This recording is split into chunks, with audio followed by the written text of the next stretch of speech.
Imagine gliding through the warm, turquoise waters of the Tethys Sea, a vast ancient ocean that once stretched between the mighty landmasses of Laurasia to the north and Gondwana to the south. This was a time when the Earth was a different place, teeming with life. Schools of early fish dart around, their scales glimmering in the sunlight, while ammonites swirl gracefully, their coiled shells a marvel of evolution. But it's the plesiosaurs that capture your attention, majestic creatures with long necks and powerful flippers, gliding effortlessly through the depths.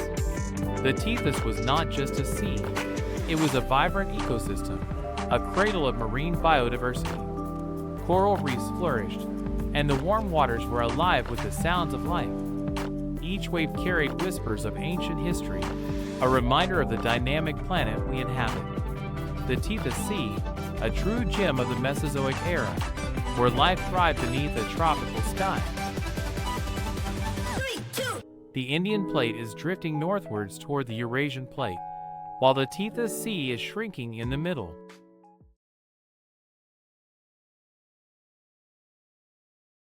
Enthusiasts, today let's uncover the formation of the Himalayas. Imagine standing on the seabed millions of years ago. Around 50 million years ago, the Indian Plate started drifting northward. It collided with the Eurasian Plate, pushing the seabed sediments upward. Over millions of years, rock layers were thrust skyward, creating the Himalayas. Picture Everest and Kanchenjunga rising from the ocean floor. These rocks carry fossils from ancient sea creatures. The Himalayas continue to rise even today at about a centimeter per year. These mountains were born from the ocean and shaped by geological forces. Ever wondered about the hidden past of the majestic Himalayas? Today, I'm diving into the ancient depths of the Tethys Sea and its fascinating story. Picture this.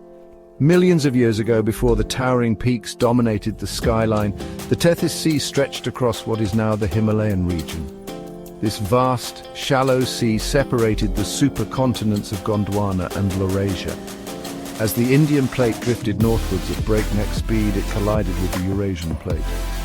This monumental crash wasn't just a geological event, it was the birth of the Himalayas. The remnants of the Tethys Sea were thrust upwards, creating the highest mountain range in the world. Today we can still see traces of this ancient ocean in the form of marine fossils embedded in the rocks. Imagine finding seashells at the top of Mount Everest. It's a living testament to the dynamic nature of our planet. So next time you're gazing at a serene Himalayan landscape with its rivers, valleys and peaks, remember the ancient sea that once existed there. The Tethys Sea may have vanished, but its story is etched in the very rocks beneath our feet. Thanks for tuning in.